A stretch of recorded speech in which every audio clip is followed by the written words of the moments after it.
Selamat pagi, jumpa lagi di Berita Padang bersama saya, Afrin Meriana. Sejumlah berita aktual dan menarik akan kami sajikan untuk Anda. Berikut 3 berita utama pagi ini.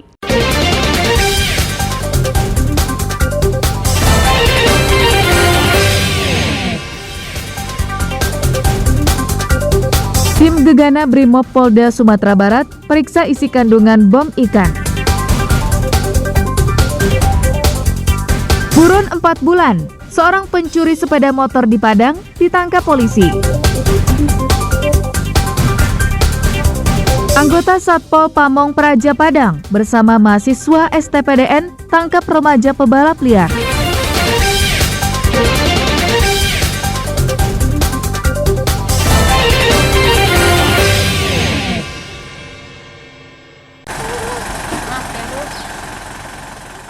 Petugas dari tim Jihandak Gegana Brimob Polda Sumbar Minggu siang mengurai 10 bom ikan yang ditemukan warga di Kecamatan Pariaman Utara. Penguraian dilakukan di Gor Rawang yang jauh dari permukiman untuk mengetahui isi botol bom yang telah membuat geger warga Pariaman. 5 bom ini ditemukan warga Desa Simpang Apar pada Sabtu pekan lalu. Sedangkan 5 lainnya ditemukan oleh petugas Polsek Kota Pariaman beberapa hari sebelumnya. Dengan teliti, petugas membuka satu persatu botol untuk mengetahui isi kandungannya. Penguraian dilakukan untuk mengetahui bahan atau serbuk bom yang ada di dalam botol.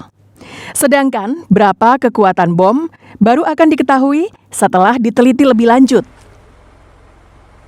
Penguraian terhadap benda yang diduga bom kemarin yang ditemukan sebanyak 10 botol, di mana penguraian ini dilakukan dengan mengeluarkan isi dari botol itu, dan kemudian hasilnya ditemukan tadi serbuk yang diduga bahan peledak. Selain itu, petugas Gegana juga meledakkan sebuah ranjau darat yang diduga peninggalan tentara Jepang yang ditemukan warga di tempat yang sama. Eki Rafki melaporkan dari Pariaman.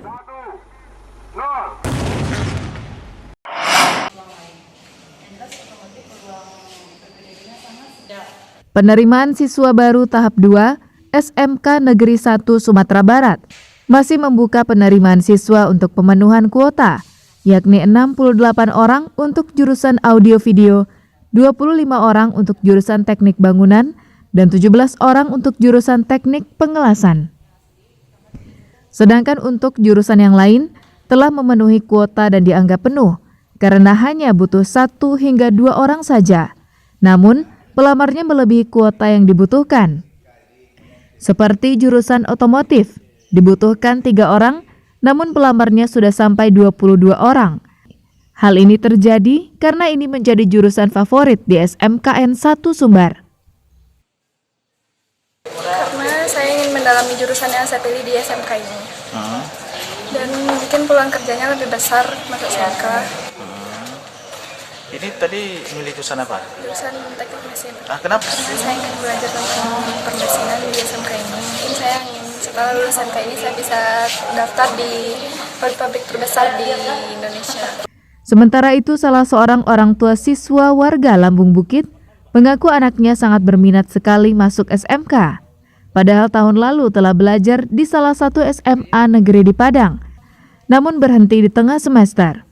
Ia mengaku anaknya lebih suka praktek di bengkel dibanding belajar di kelas. Kan ya sudah mendaftar di SMK 2 nih Pak. Jadi setelah setahun ya nggak bersekolah, dia mau daftar lagi, mau sekolah di sini juga gitu. Dari SMK itu Sumbar ini. Sumbar ya. Jadi dia minat. Ya minat bakatnya memang di sini bentuknya Pak. Pernah di semester 9 sudah masuk ujian semester. Jadi sudah setengah semester dia nggak mau sekolah lagi Pak. Kita terima satu rombel, tamat tahun ini satu rombel, dan kebanyakan dari siswa kita itu yang tamat itu sudah bekerja semua. Bahkan ada industri yang meminta alumni kita untuk bekerja dengan perusahaan mereka, tidak terpenuhi oleh kita kuotanya karena memang mereka sudah bekerja semua. Jadi lapangan usaha untuk teknik pengelasan ini luas.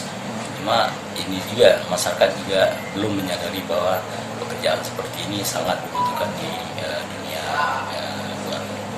Tahun ajaran ini, SMKN 1 Sumbar menerima 15 kelas dengan total siswa baru 448 orang dengan 6 jurusan dan 12 kompetensi keahlian.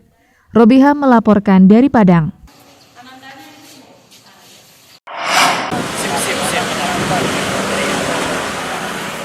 Petugas Dinas Perhubungan Kota Padang melakukan razia pengemudi mobil yang parkir di bahu jalan hari Senin. Beberapa kendaraan di kawasan Jalan Sawahan Padang ditindak. Petugas memberikan surat tilang berwarna putih dengan kop Dinas Perhubungan dan Pemko Padang karena melanggar Perda Kota Padang nomor 9 tahun 2018 dan Peraturan Wali Kota Padang nomor 32 tahun 2021. Namun kegiatan tersebut dikecam pemilik mobil. Mereka mengaku tidak tahu adanya larangan parkir di bahu jalan di dalam Kota Padang. Pemilik juga menganggap petugas Dinas Perhubungan tebang pilih dalam menegakkan aturan. Sebab mobil yang lain dibiarkan pergi, sedangkan mobil mereka ditindak. Padahal mereka sama-sama parkir di bahu jalan yang sama. Parkir di sini Pak, saya udah tahu Pak. Parkir dalam udah penuh kan gitu.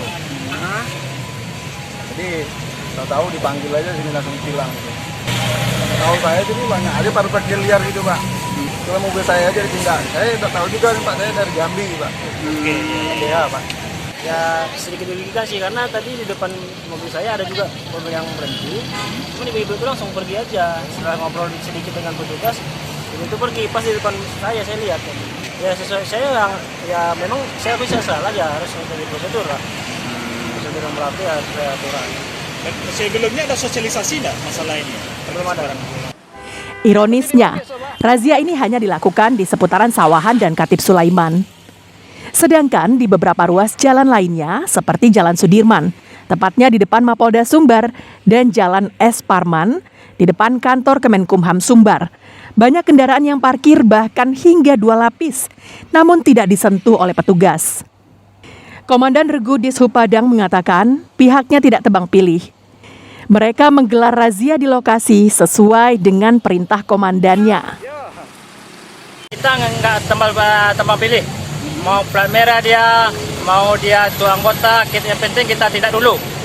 Sesuai aturan atau perda yang berlaku.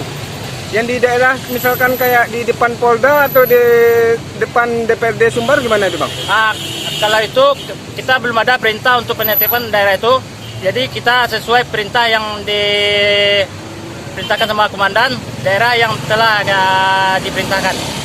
Harusnya Dishub Padang juga merazia kendaraan di bahu jalan depan kantor Kemenkumham Sumbar yang terparkir hingga 2 lapis yang menyempitkan badan jalan.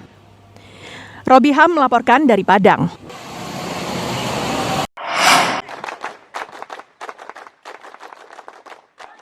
Untuk memperingati Hari Bayangkara ke-77, ratusan anggota Pramuka Saka Bayangkara lakukan long march dengan menyusuri pantai. Tak tanggung-tanggung, mereka melakukan perjalanan panjang hingga 45 km. Kegiatan ini dimulai pada Sabtu pagi di Pantai Muaro Sasa dan berakhir di Pantai Sikabau pada Minggu sore pekan lalu. Salah seorang peserta mengatakan mereka mengikuti kegiatan ini untuk melatih fisik dan kemandirian. Selain itu, menambah nilai-nilai sosial dan kepedulian sesama anggota saat bermasyarakat nantinya. Dan tujuan dari long march yaitu menumbuhkan rasa semangat yang tidak ada batasnya, kesabaran yang tidak pernah habis, dan menunjukkan rasa kepedulian terhadap teman ataupun masyarakat lainnya, serta berwibawa dan bertanggung jawab dalam setiap pekerjaan. Semoga sepertinya bisa untuk meningkatkan nilai-nilai sosial antara anggota atau antara bermanusia, dan juga menumbuhkan nilai sosial atau empati bagi diri kita sendiri sebagai anggota. Sementara menurut Ketua Kuarca Pasaman Barat, Risnawanto, kegiatan ini untuk melatih fisik dan mental, sekaligus melatih kemandirian anggota pramuka, sehingga mereka bisa lebih mandiri hidup di tengah masyarakat. Makan kegiatan yang sangat positif dalam rangka menguji fisik dan mental bagi generasi muda kita. Harapan kami dengan Bapak Kapolres Pemerintah Daerah bagaimana anak kita ini dalam kegiatan ini nanti dapat digembleng, dididik dengan kemandirian mereka hidup dengan penuh kedisiplinan, juga dengan penuh kekuatan fisik dan mental, sehingga mereka akan mampu dalam rangka menghadapi persoalan-persoalan. Selain melatih kedisiplinan dan mental, kegiatan ini juga bertujuan untuk mencintai alam dan lingkungannya, serta menjaga kebersihan lingkungan. Safatul Ulum melaporkan dari Pasaman Barat.